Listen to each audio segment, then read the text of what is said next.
Hola, ¿qué tal? Esperando se encuentren bien. En esta ocasión vamos a dar una retroalimentación de la materia de economía actual de México y la globalización.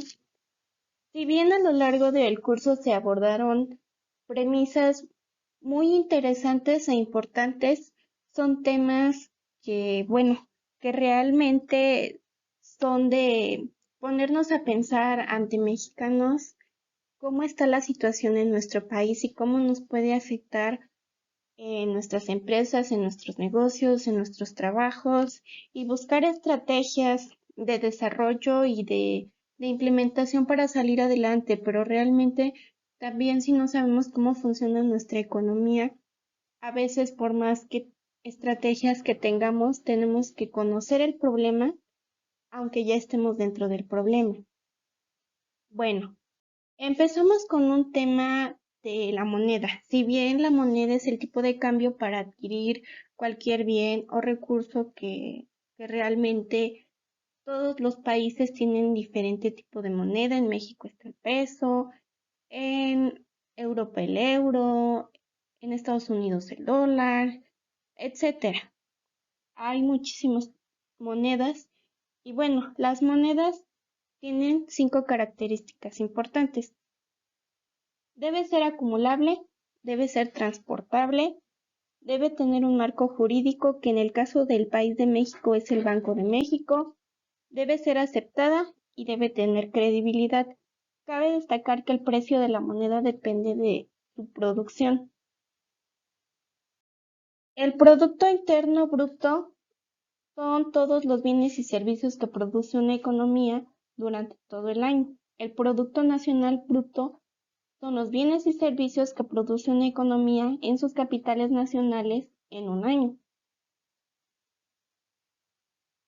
La política económica son políticas como medidas e instrumentos que son destinados al gobierno para controlar el crecimiento económico y lograr determinados objetivos como lo son el comercio, los gastos, los ingresos.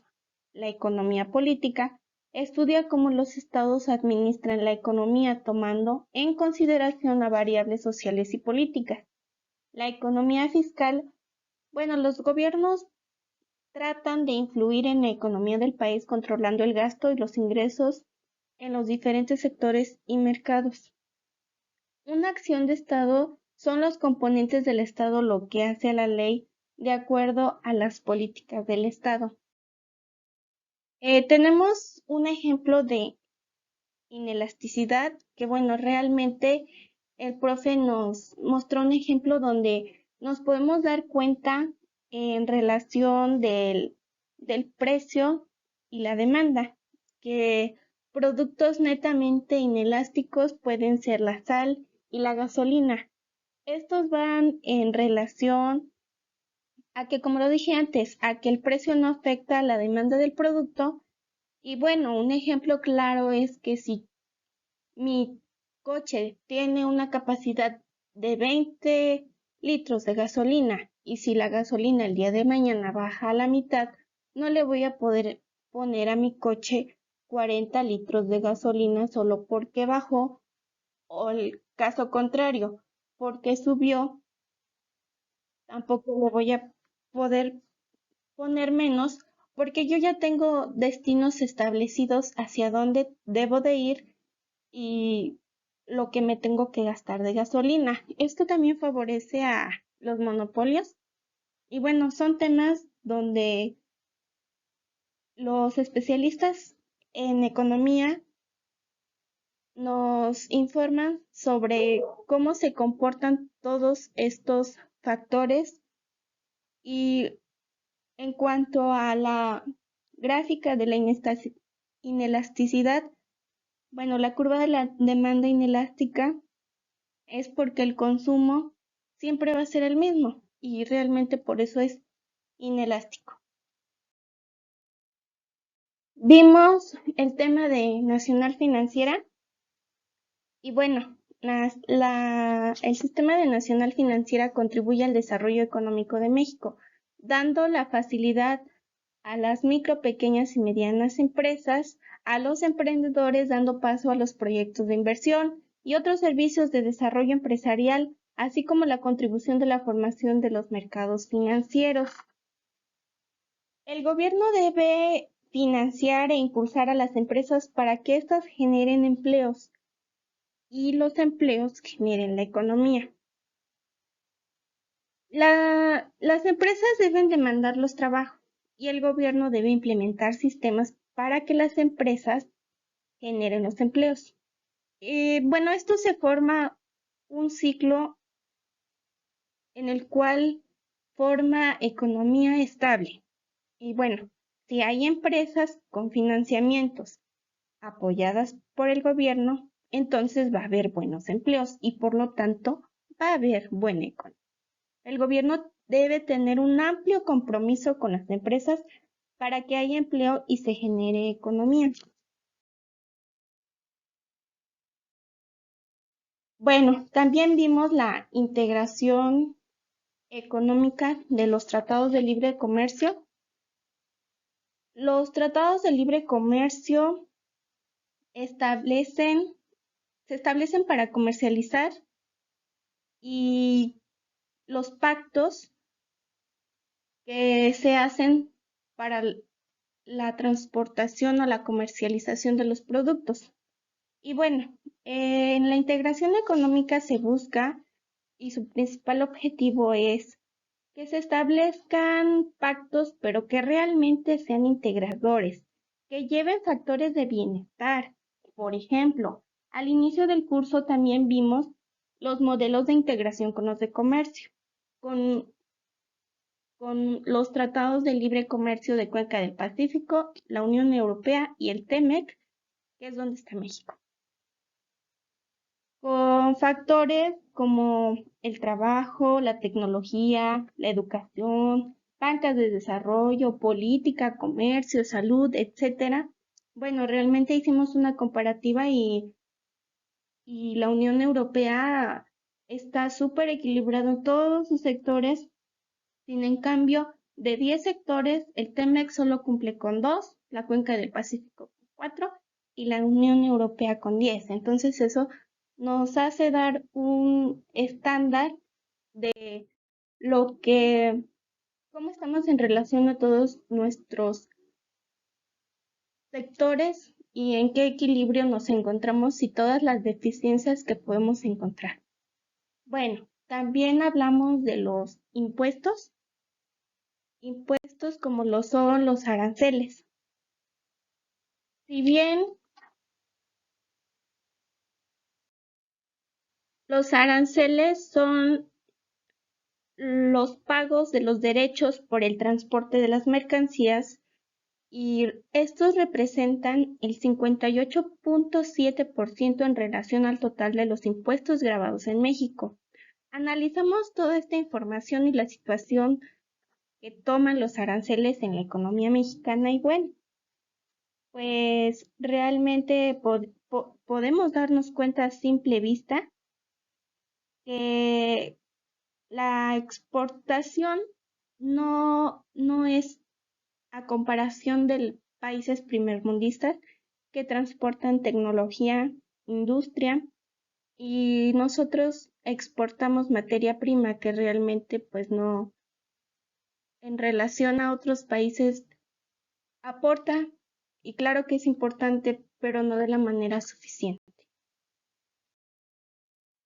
También vimos pues la famosísima crisis de diciembre, el famosísimo error de diciembre de 1994, donde se perdió valor adquisitivo de la moneda, donde lo que se compraba con 10 pesos ya no era lo mismo, donde cambió completamente la manera de la administración del dinero y realmente en la situación de que los salarios no subieron, los salarios se mantenían y hacíamos una comparación de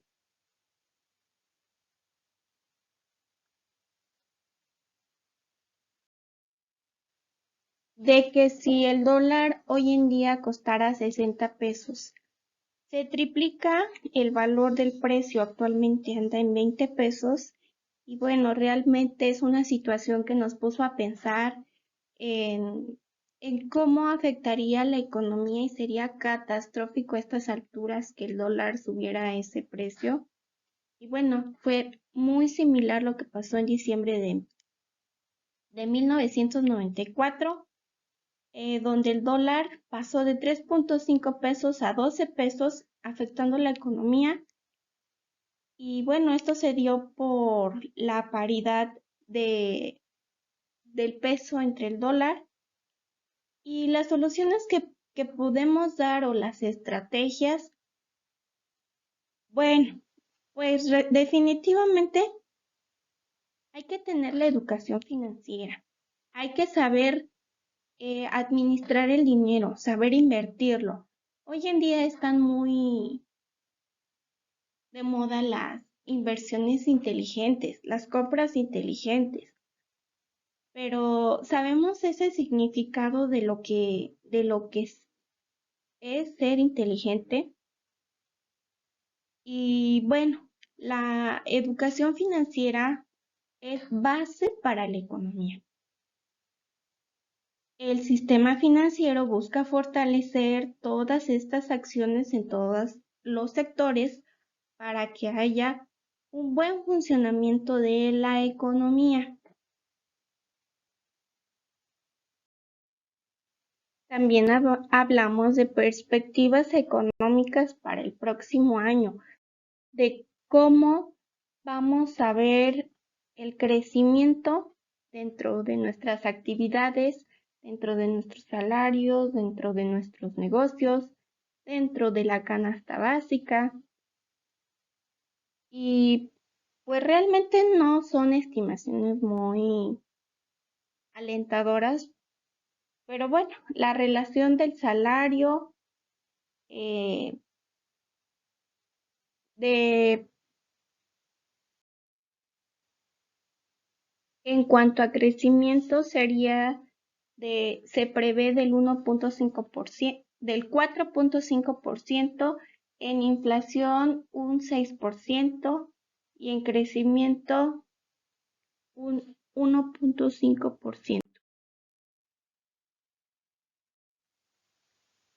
Como todos los años, como todos los tiempos, siempre hay inflación, y pues sabemos que es el aumento generalizado de los precios de los bienes y los servicios.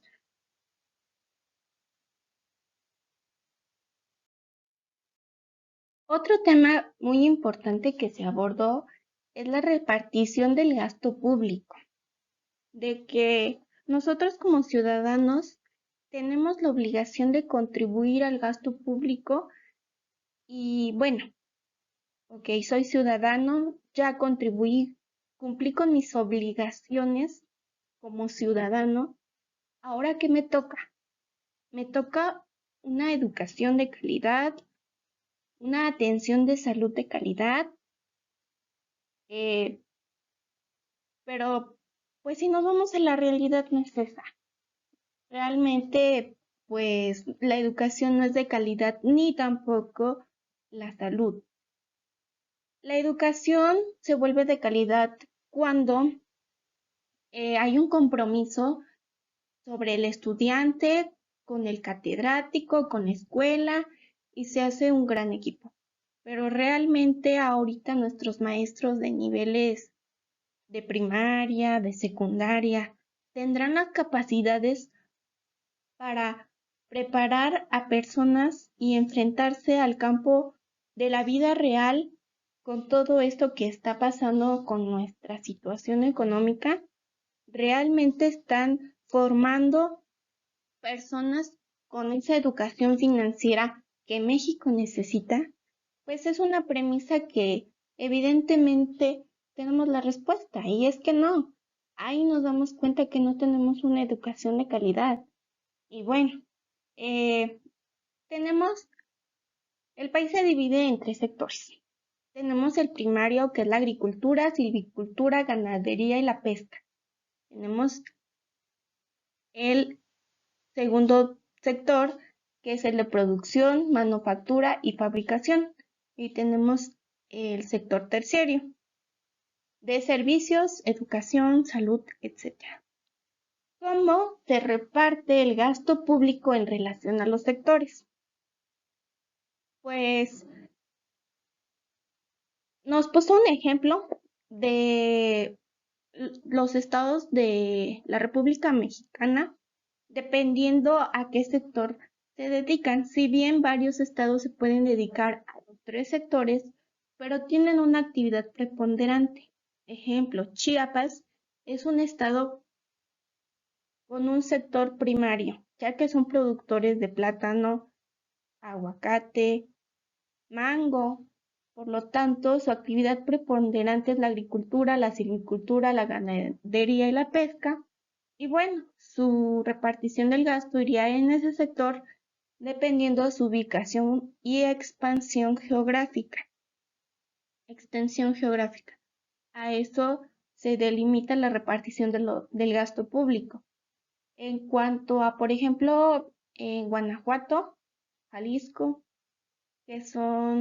Guadalajara, Jalisco, que son estados donde son fabricantes, se dedican a la producción, a la manufactura, pero estrictamente de zapatos, ropa. Y bueno, ahí iría la repartición del gasto público en relación al sector secundario, de acuerdo a su ubicación y a su extensión geográfica. Y bueno, se les dice que son países más desarrollados a los que prestan más servicios, donde ostentan más la educación, por ejemplo, universitaria, donde se pueden realizar mucha investigación, donde se destaca por ese tipo de actividades, pues se les dice que es el sector terciario. En relación a eso va toda la repartición del gasto público. Y bueno, nuestro curso, como lo dije al principio, abordó muchísimas premisas de mucho interés, pero realmente, pues, fue muy agradable tomar clase con el doctor porque, pues, nos enseñó mucho y más que enseñarnos, nos dio esa formación y siempre insistió en inculcarnos hábitos, en que nosotros tenemos que inculcarnos el hábito del estudio, el hábito de ser responsables con mi país, con mis decisiones, de informarme, de preguntarme y de cuestionarme por qué está pasando esto. Y soy ciudadano y tengo el derecho de saberlo, pero también tengo la obligación de informarme, de estudiar, de investigar y de analizar toda esa información. Así terminamos nuestro curso.